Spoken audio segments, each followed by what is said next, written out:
আল্লাহ চারটা জিনিসের শপথ করে বলেন, আমি মানুষকে এত সুন্দর করে সৃষ্টি করেছি, এমন সুন্দর আমি কোনো প্রাণী বানাই নাই। ফেরেশতারা এত সুন্দর, এর থেকে মানুষ আরো সুন্দর। জিনেরা এত সুন্দর, এর থেকে মানুষ আরো বেশি সুন্দর। ও আল্লাহর বান্দারা, আল্লাহ এত সুন্দর করে বানাইছেন। ও যুবক, তোমার যৌবন 40 বছর পর্যন্ত চেহারাটা সুন্দর করে আল্লাহ বানাইছেন। কোনো ক্রিম লাগবে না, কোনো মেডিসিন চেহারায় লাগানোর দরকার নাই। আমি আল্লাহ যেই সুন্দর করে বানাইছি, এই সৌন্দর্য তোমার যৌবনের হায়াতের শেষ পর্যন্ত শেষ হবে না। কোনো ক্রিমের দরকার নাই। আমি আল্লাহ যেরকম দিলাম এইভাবেই থাকবে সুন্দর। যদি মেডিসিন লাগাও, কালার নষ্ট হবে, চেহারার মধ্যে আরো অসুন্দর বেড়ে যাবে। কিন্তু আজ আমার কলিজার যুবক, চেহারা মাত্র বয়স 30, 25, 27, চেহারার মধ্যে সৌন্দর্যতা নাই, তাকাইলে কোনো মায়া নাই। এর একমাত্র কারণ, সারা রাত মোবাইলে তাকায়া তাকায়া কবিরা গুনার প্র্যাকটিস করো। গুনাহের কারণে আমার আল্লাহ চেহারার উজ্জ্বলতা নষ্ট করে দিয়েছে।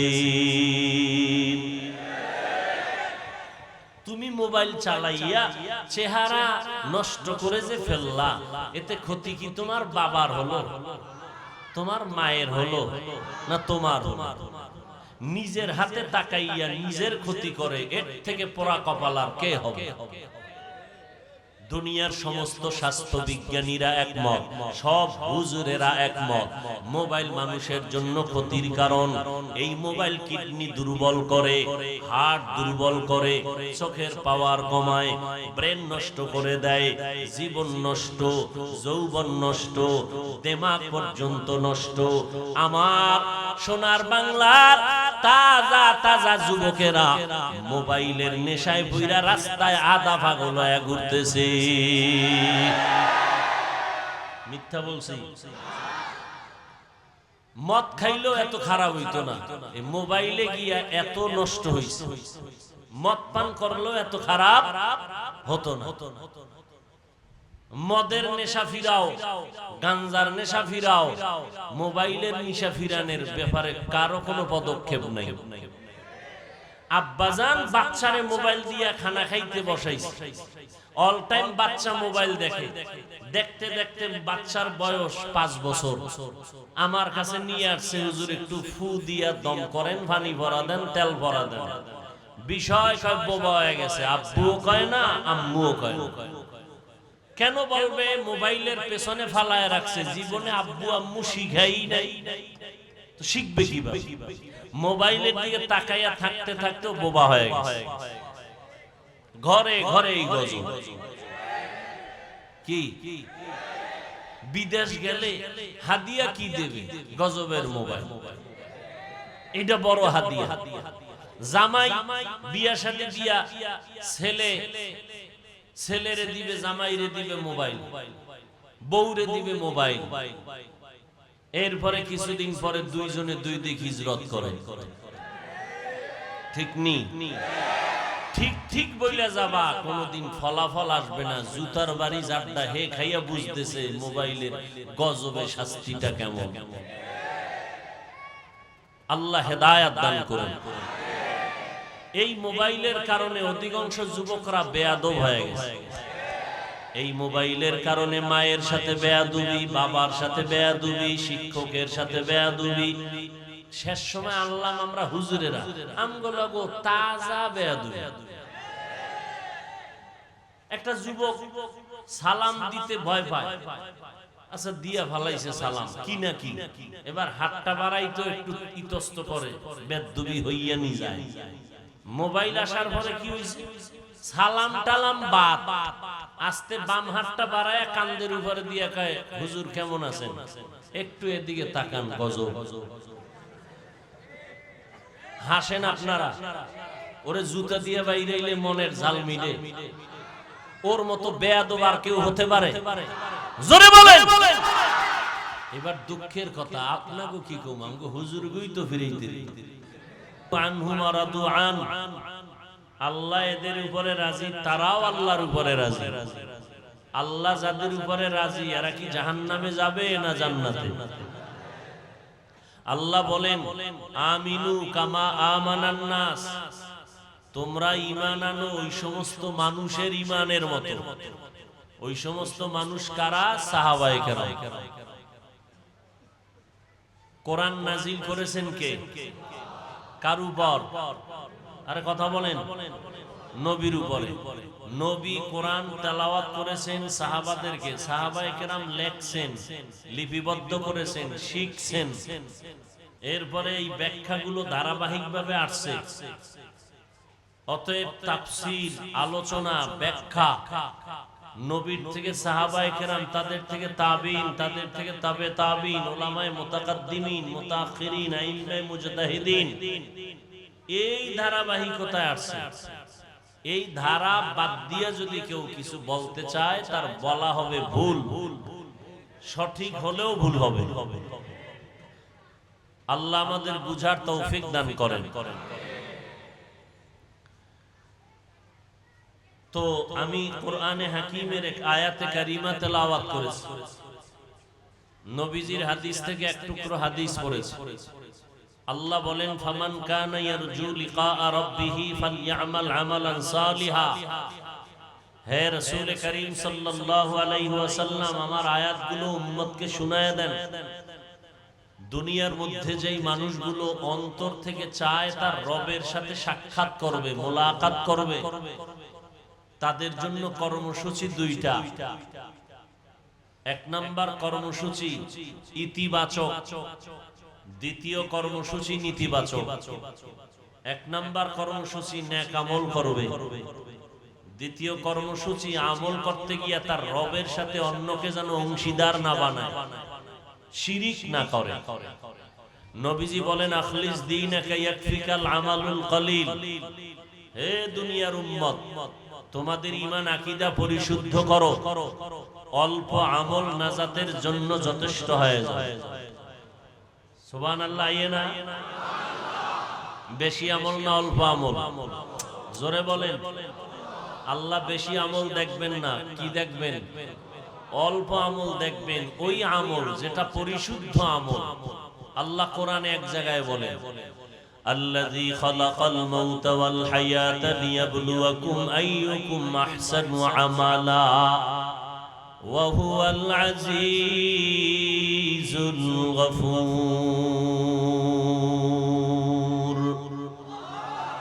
আল্লাহ বলেন আমি হায়াত দিলাম, মৌত দিয়া মানুষ বানাইলাম।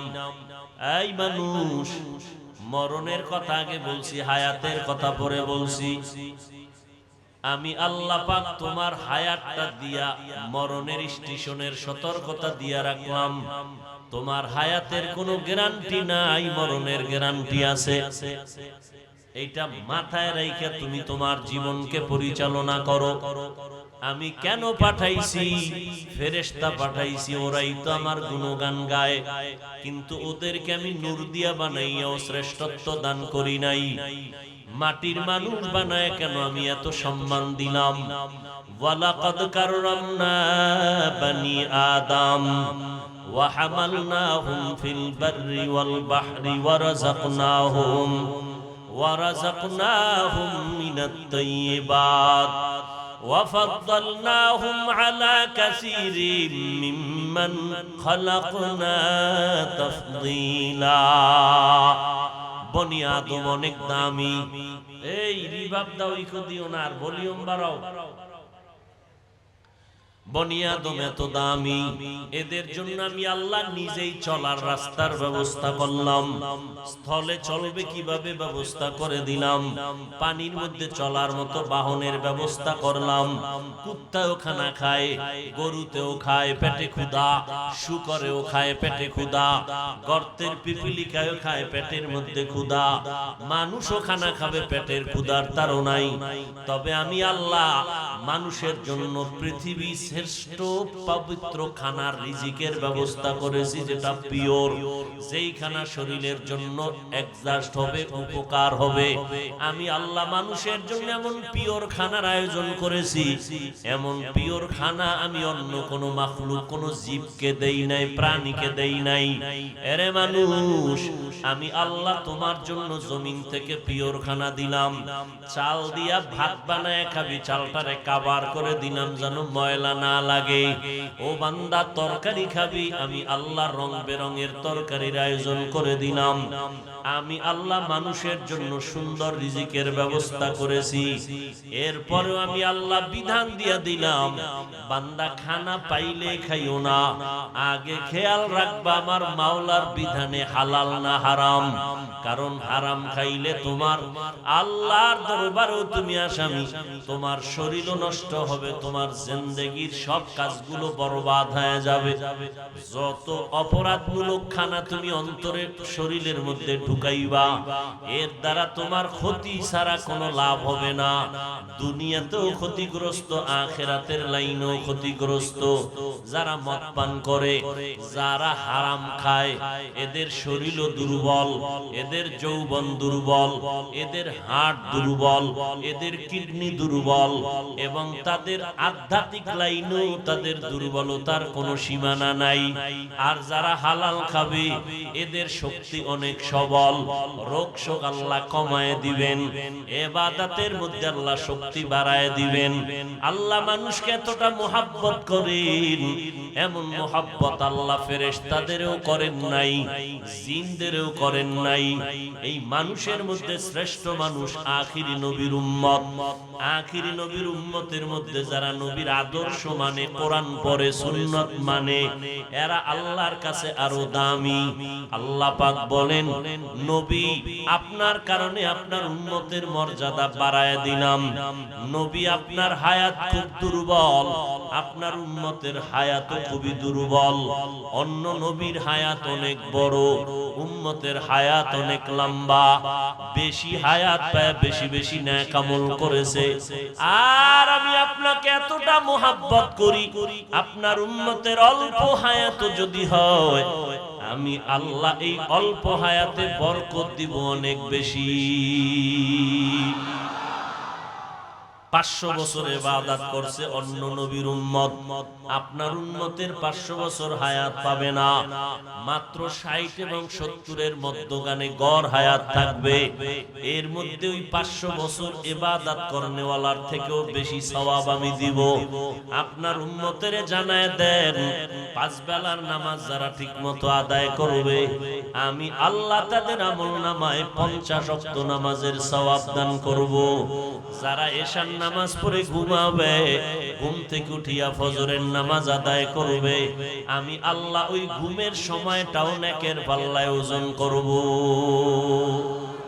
আতিনা ফি দারে দুনিয়া না হাসান, আতিনা ফি দারে উকবানা হাসান, ইয়া গিয়াসাল মুস্তাগীসিন নাহদিনা ইফতিখারা বিল উলুমে ওয়াল গিনা, হর গরিদে নেকো তু তৈয়ার হে, जो न मांगे उससे तू बेजार है। ফজরের নামাজের পরে একটা দোয়া পড়বা, মাত্র 10 সেকেন্ড 20 সেকেন্ড, লা ইলাহা ইল্লাল্লাহু ওয়াহদাহু লা শারীকা লাহু আহাদান সামাদান লাম ইয়ালিদ ওয়া লাম ইউলাদ ওয়া লাম ইয়াকুল লাহু কুফুয়ান আহাদ। যদি একবার পড়ো 20 লক্ষ নেকি আমলনামায় আল্লাহ দান করবেন। আল্লাহ তাআলার নবী বলেন, এই দুনিয়ার উম্মতেরা, আকীদাটারে পরিশুদ্ধ করে নাও, অল্প আমল নাজাতের জরিয়া হবে। আল্লাহ সূরা মুলকের শুরুতে বলেন, আমি মানুষ পাঠাইছি, হায়াত দিলাম, মউত দিলাম, তবে মউতের কথা বললাম আগে। খলাকাল মাউতা ওয়াল হায়াতা, আমি মউত হায়াত দিয়া মানুষ বানাইয়া পাঠাইছি। কেন পাঠাইছি জানো? আইয়ুকুম আহসানু আমালা, আমি দেখবো কারা ভালো আমল করে, বেশি আমল দেখবো না, অল্প আমল দেখব, তবে আমলটা ভালো কিনা এটা আমি যাচাই করার জন্য পাঠাইছি। আমলের জন্য আল্লাহ উদ্বুদ্ধ করলেন। যেখানে আল্লাহ পাক ঈমানের আলোচনা করেছেন, ওই জায়গায় আমলের কথাও বলেছেন।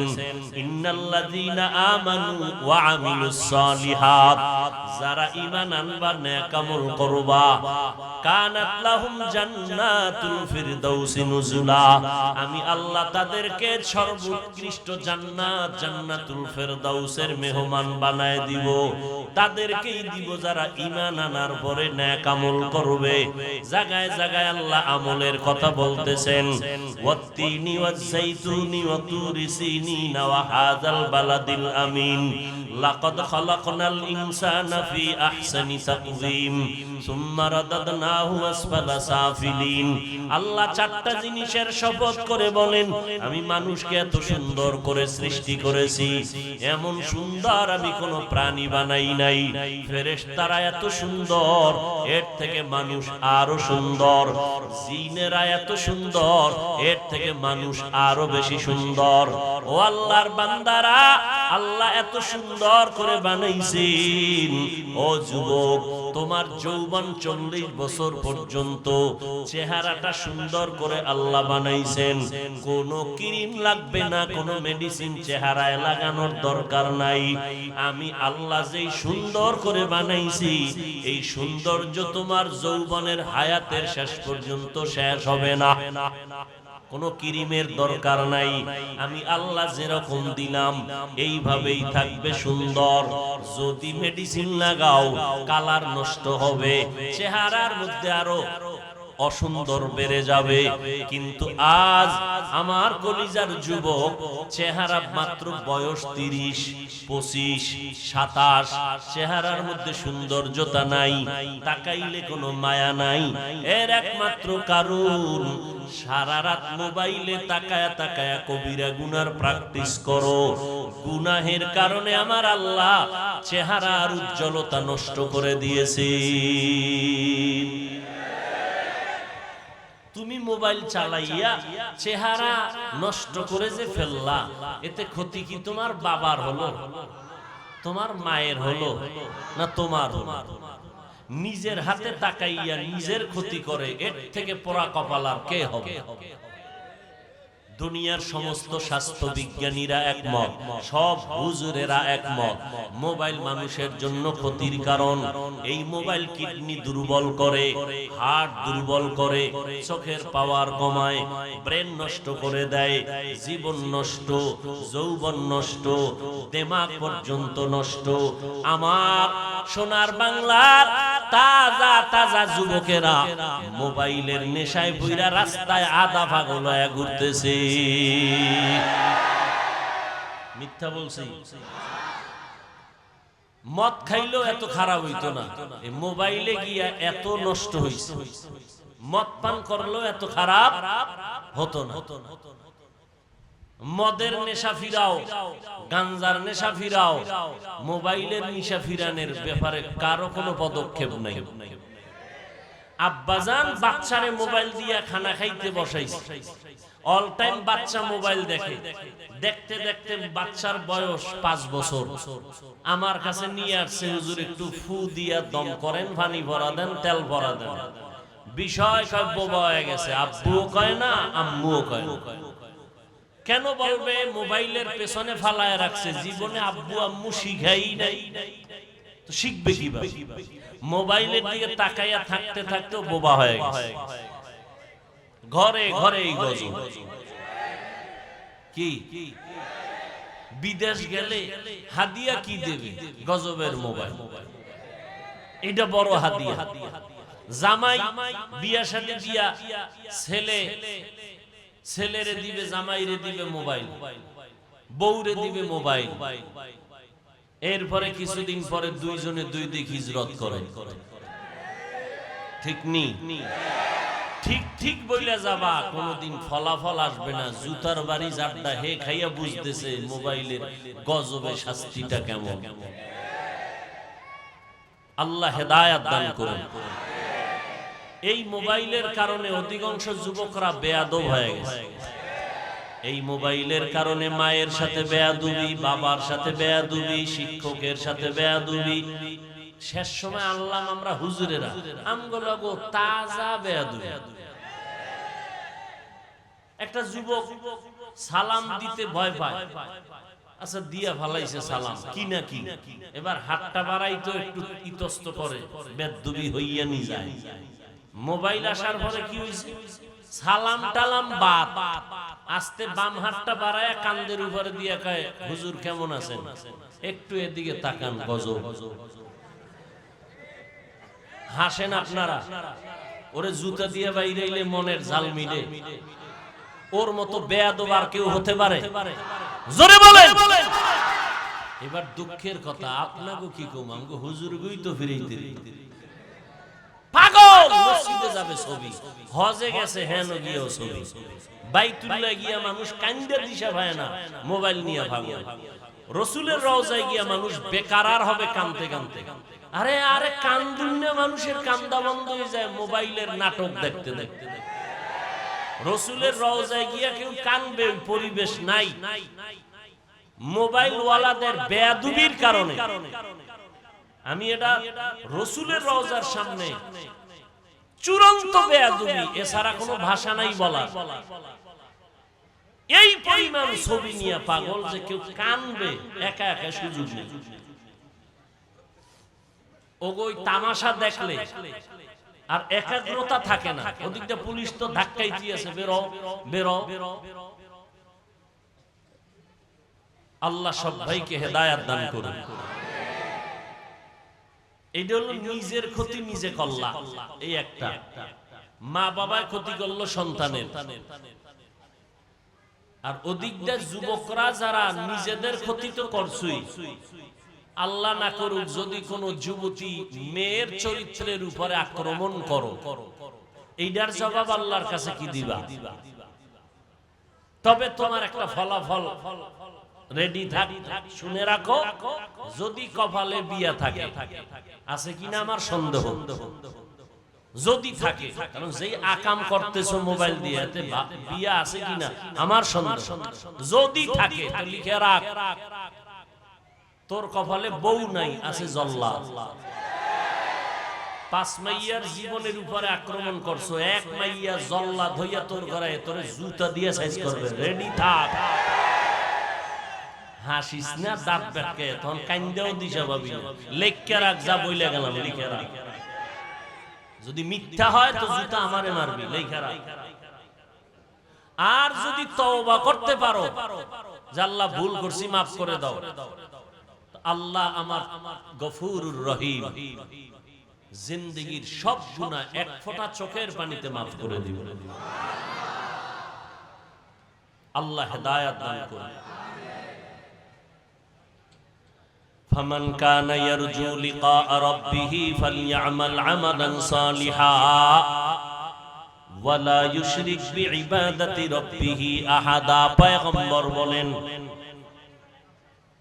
আমলের গুরুত্ব ভালো করে বুঝো। পয়গম্বর হাদিসের মধ্যে বলেন, এই উম্মত, কেউ যদি ঘর থেকে নামাজের নিয়ত করে মসজিদের দিকে রওনা হও, নামাজ আদায় করবা, নামাজ পড়ার জন্য যদি ঘর থেকে বের হও, তোমার প্রত্যেকটা কদমে কদমে আমল নামায় সওয়াব লেখা হবে। ও বান্দা, তুমি যখন মসজিদের মধ্যে যাইবা, গিয়া দেখবা তুমি নামাজের নিয়ত করে জামাত তরক করবা না বলে বের হয়েছো ওযু করিয়া। মসজিদের মধ্যে যখন ঢুইকা দেখবা জামাতের এখনো 5 মিনিট সময় বাকি, তুমি বসে আছো। আল্লাহর নবী বলেন, এই উম্মতের দল, ভালো করে শুনে নাও, তুমি নামাজের জন্য মসজিদে ঢোকার পর যদি দেখো 5 মিনিট সময় বাকি আছে, ওই 5 মিনিট যদি অপেক্ষা করো, আল্লাহর নবী বলেন, আল্লাহ পাক ফেরেশতাকে বলেন, ফেরেশতা আমল নামার মধ্যে ওই বান্দার নামাজের সওয়াব লিখে দাও। আতিনা ফি দারে দুনিয়া না হাসান, আতিনা ফি দারে عقبانا حسن يا غياث المستغيثين اهدنا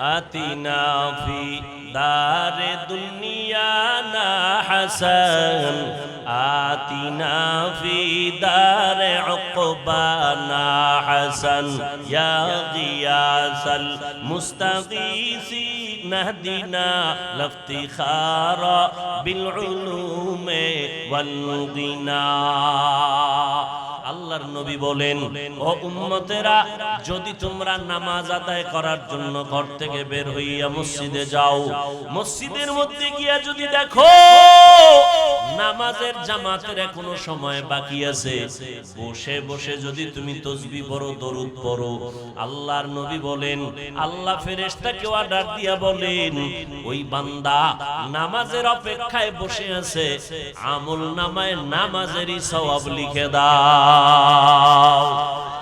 মকুন সুসতি নামাজে পাঞ্জেগানা ফাওয়াইলুল লিল মুসাল্লিনাল্লাযিনা মুমিনারা ইনামাজ ইমদাদ দা ইস্তাঈনু আয়াতে কুরআওয়াখা আয়াতে কদ আফলাহারা ইয়াদ কুন গৌর কুন্দর মানি আজদিল সাদিকুন। আল্লাহ পাক রব্বুল আলামিন বলেন, ও দুনিয়ার মানুষ, যারা আরবের সাথে মোলাকাত করতে চাও তাদের জন্য দুইটা কর্মসূচি। এক নম্বরে নেক আমল করো, দুই নম্বরে আমল করতে গিয়া ইবাদতের মধ্যে আল্লাহর সাথে অন্যকে অংশীদার বানাইবা না, শিরিক করবা না। কারণ আমার আল্লাহ বলেন, আমি বান্দার সব গুনাহ চাইলে মাফ করব, শিরিকের গুনাহ আমি আল্লাহ ক্ষমা দিব না। ইন্নাল্লাহা আইয়ুশরাকা বিহি ইন্নাল্লাহা ইয়াগফিরু মা দুনা যালিকা লিমান ইয়াশা। আল্লাহ পাক রব্বুল আলামিন বলেন, আমি শিরিকের গুনাহ ব্যতীত ভিন্ন সব গুনাহ আমি ক্ষমা দিয়া দিব। শিরিকের গুনাহ যারা করবা, আল্লাহ কোরআনে বলেন, এদের জন্য আমি জান্নাত হারাম করে দিলাম। ওয়া মান ইউশরিক বিল্লাহ ফাকাদ হারামাল্লাহু আলাইহিল জান্নাহ, আমি আল্লাহ তাদের উপরে জান্নাত হারাম করে দিব। আজকের আলোচনার এতটুকু কথা আমরা খেয়াল রাখবো, রবের সাথে যদি আমরা মোলাকাত করতে চাই, যেই রব আমাকে সুন্দর করে বানাইলেন, আসমান এত সুন্দর করে সৃষ্টি করলেন, জমিন এত সুন্দর করে সৃষ্টি করলেন, রিজিকের এত সুন্দর ব্যবস্থা করলেন, ওই রবের সাথে মোলাকাত যদি করতে চাও, দুইটা কর্মসূচি পালন করো। এক নাম্বার কর্মসূচি নেক আমল করবা, দুই নাম্বার কর্মসূচি শিরিক থেকে নিজেকে বাঁচাইয়া রাখবা। কারণ শিরিক যুক্ত আমল আল্লাহর দরবারে কবুল হবে না। আল্লাহ বলেন, ফালা নুকিমু লাহুম ইয়াউমাল কিয়ামাতি ওয়াজনা, শিরিক যুক্ত আমল আল্লাহর কাছে কিয়ামতের দিন ওজন করাই হবে না। অতএব শিরিক থেকে বেঁচে থাকো। আল্লাহর মতো আরো আল্লাহ আছে মনে করার নাম শিরিক, আল্লাহর ক্ষমতার মতো কারো ক্ষমতা আছে মনে করার নাম শিরিক। এই যে মনে করবে তার নাম হলো মুশরিক। আল্লাহ কোরআনে বলেন, মুশরিকদের জন্য জাহান্নাম। আল্লাহ বেশি বেশি নেক আমল করার তৌফিক দান করেন আমাদেরকে আল্লাহ পাক শিরিক মুক্ত ঈমান ও আমল করার তৌফিক দান করেন, আমিন। এমপি সাহেব চলে আসছে, আপনাদের সামনে দুটো কথা বলবেন, দোয়া নেবেন, মোনাজাত হয়ে যাবে। আল্লাহ পাকে মাহফিলকে কবুল করেন। দিছি তো